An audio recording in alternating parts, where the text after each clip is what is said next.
I'd like to share a story with you this evening about my terrifying first exposure to a person I met on the street in one of North America's most violent cities.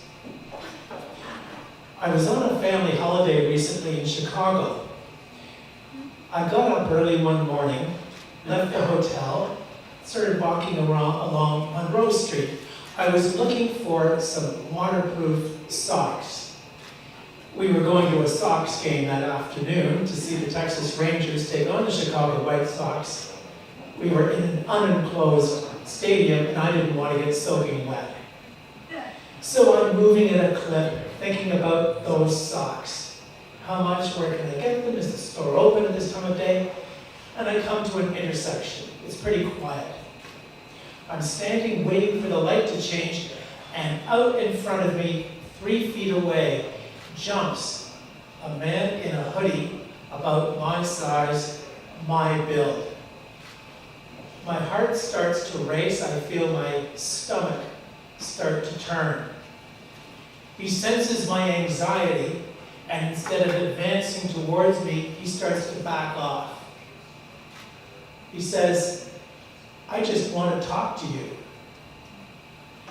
I said to myself, that could be an interesting conversation along the lines of, when do I hand over my watch, my phone, my keys? How about my Instabank card? There's a machine right behind you. You can do a withdrawal. All these dreadful things coming through my mind loud and clear. He says, "You don't get it. I just want to talk to you. I've just been released from the hospital. I'm diabetic, like myself. I had a diabetic seizure, a hypoglycemic seizure last evening. I haven't eaten in 18 hours, and I'm real hungry, man. Please help me." I looked across the road and I saw Popeyes. And I said, "How about Popeyes?" And he said, "Yeah, I'm good. I've got to get some Popeyes." So over we went to Popeyes, went in, went up to the counter. The counter clerk, if looks could kill, stared at me, stared at my friend, and then he said, "I ain't serving him." And I said, "But you're going to serve me?" Yes, sir, no problem." So my friend gave me his order. Ghost wings, double order. Popcorn shrimp, double order.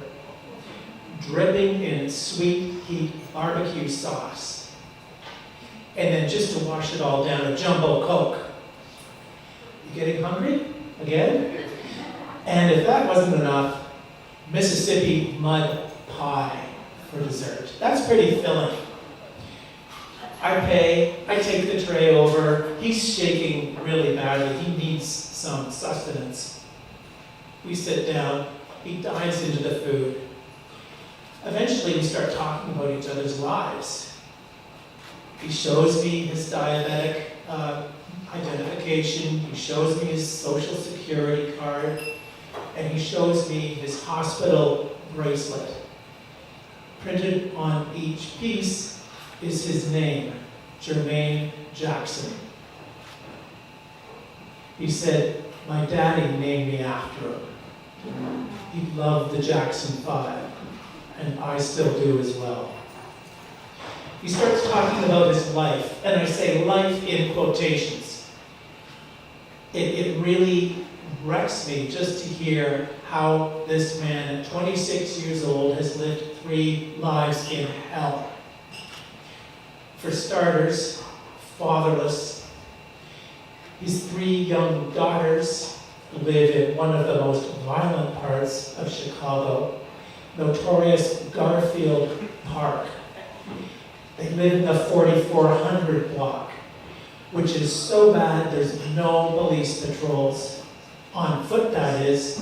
Jermaine said that the police ride around in what are basically floating or portable holding cells. He said it's so bad that neighbors are constantly being dragged off on trumped-up charges.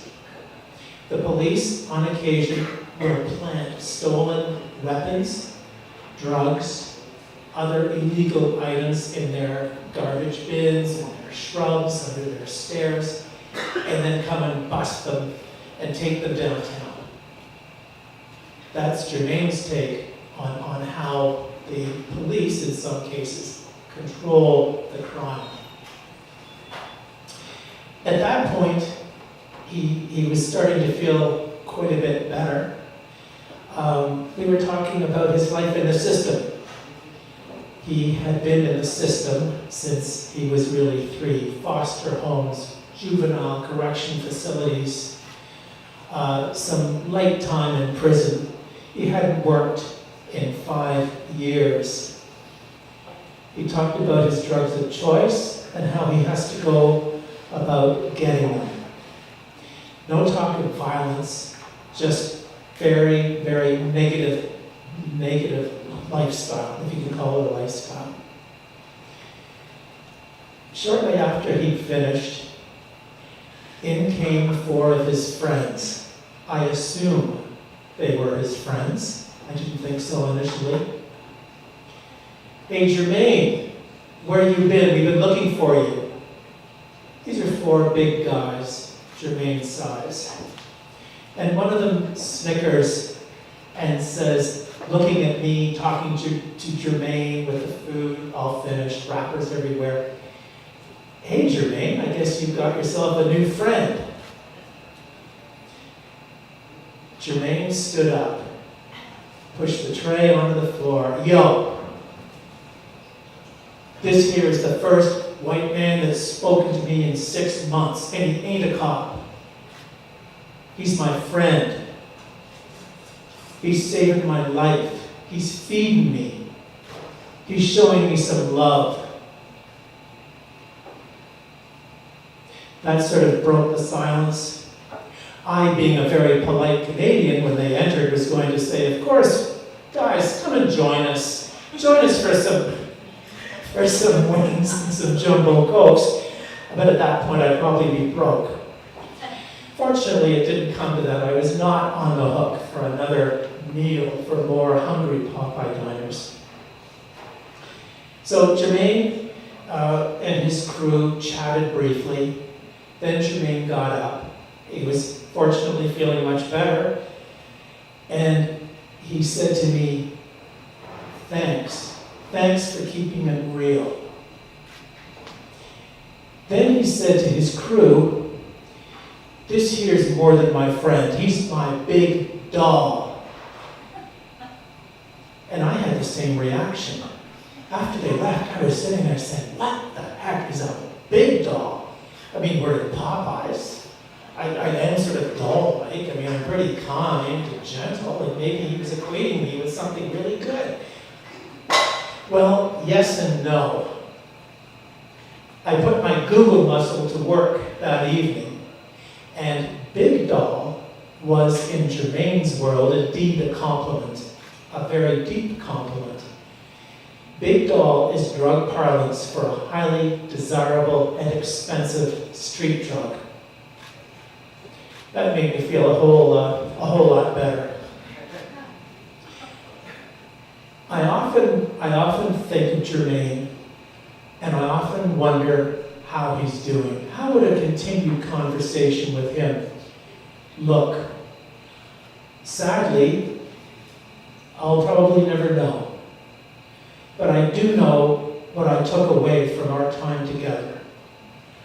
A lot of sadness, a ton of guilt, a lot of anger, but most importantly, gratitude. Gratitude, not necessarily for all I have here, but gratitude for having the opportunity to share ideas, hear about his life, his courage, his suffering, his pride, and most importantly, the power that he gave me with his jolt of reality to get away, to start a journey away from my very controlled, risk-free life And instead of judging people on appearances, first impressions, go more deeply into their souls. And thanks to Jermaine Jackson, I'm well on my way. Thank you.